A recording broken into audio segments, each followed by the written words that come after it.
Investing your money is one of the easiest, most proven ways to get rich and financially secure.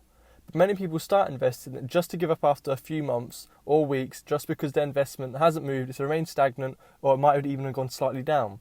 This is exactly what happened to me when I first started investing, and I sold my investments at a loss, and then just in a few months later for it to go back up in the green, and had I held, I would have made a profit. So since then, I've obviously made a few more mistakes, but I have learned a bit more, and I've created a portfolio of around £14,000, which I've invested across a few different platforms. And whilst I'm still no expert, I wanted to create this video to hopefully encourage you to start investing and highlight some important things you should know before you start your investment journey.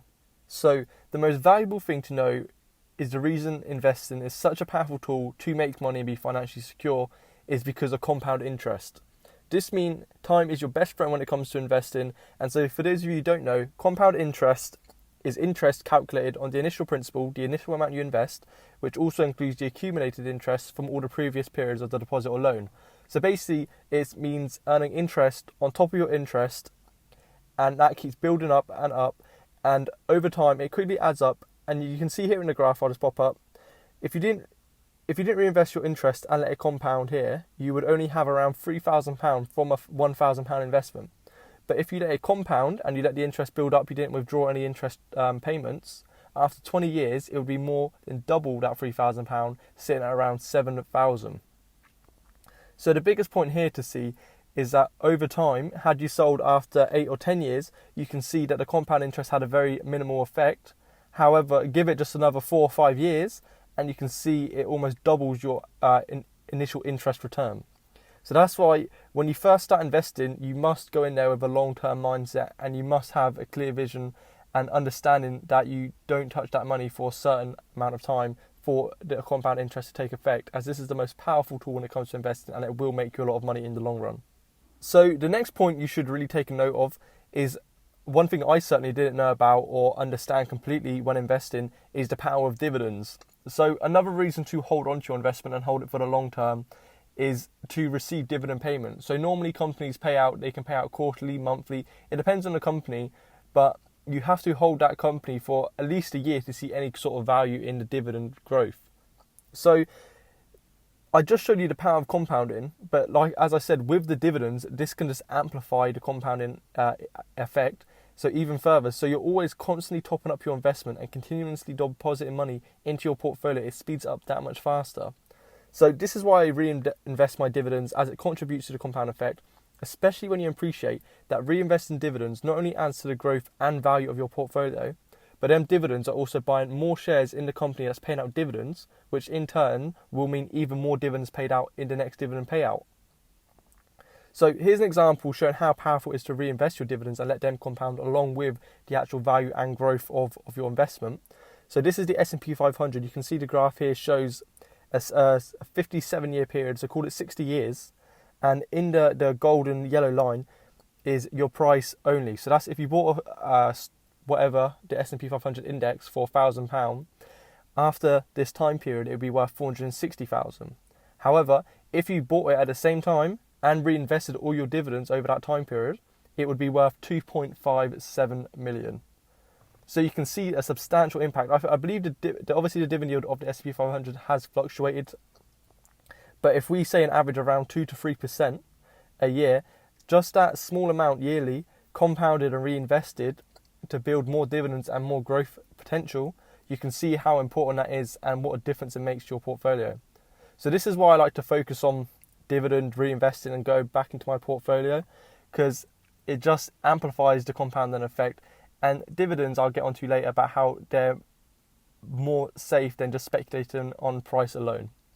So I mentioned the compound interest, reinvesting your dividends, and I also want to get onto or amplify the need for holding on to the long-term investment. So all of these tactics, they all boil down to invest in long-term, and it goes back to the principle of time in the market rather than timing the market. So most brokers and financial experts suggest only invest if you're willing not to touch your investment for at least 5 years. So as I've shown in this video, you should be prepared to leave it for as long as possible to really benefit from the compound interest. So if you're brand new to investing, I also suggest cost averaging. So this is where you invest a certain amount at regular intervals, so you get an average price of whatever you've invested in, and this can benefit when the price drops or the market drops. So you buy at a cheaper price, and then as the price then rebounds, or if you're buying a dividend paying investment, you benefit from a higher dividend yield that obviously adds to the compound interest in the future. So this cost averaging works well with a long-term approach, because historically the market has always gone up. It hasn't seen a 20-year period where it's not returned a positive return. And it's also very hard to time the market bottom and buy at the lowest price point.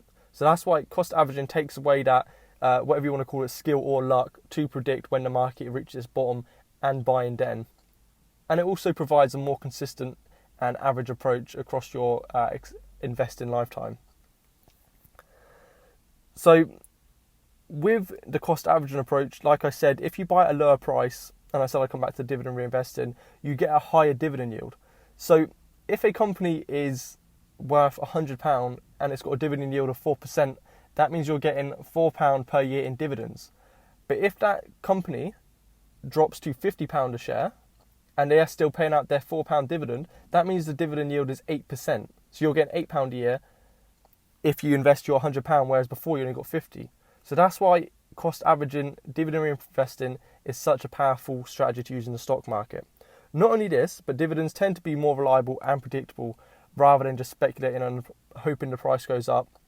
And you can always research a company's payout history and how dedicated they are to increasing their dividends. So if you find a strong company that pays out religiously, you can be sure it's going to add value to your portfolio even if the share price does drop. And as I mentioned before, you can benefit from getting that increased dividend yield at a cheaper price. So a key takeaway is, if you are going to invest, make sure you do have some sort of strategy. You know when you will require that money, and don't invest for the short term. Anything under than 5 years, if you're not willing to risk it and lose it in that short term. You really do need to invest for the long term and to benefit from that compound. The longer you can hold it, the better, which is why I've started at such a young age.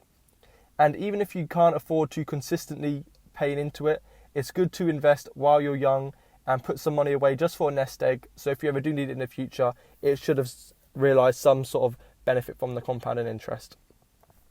So anyway, thanks for watching the video. Please do leave a comment below if you think there's anything else beginners in the stock market should know, or if anything that I didn't mention or you've learned before. And if you did enjoy the video, please leave a like and subscribe, and I'll catch you guys next time. Thank you.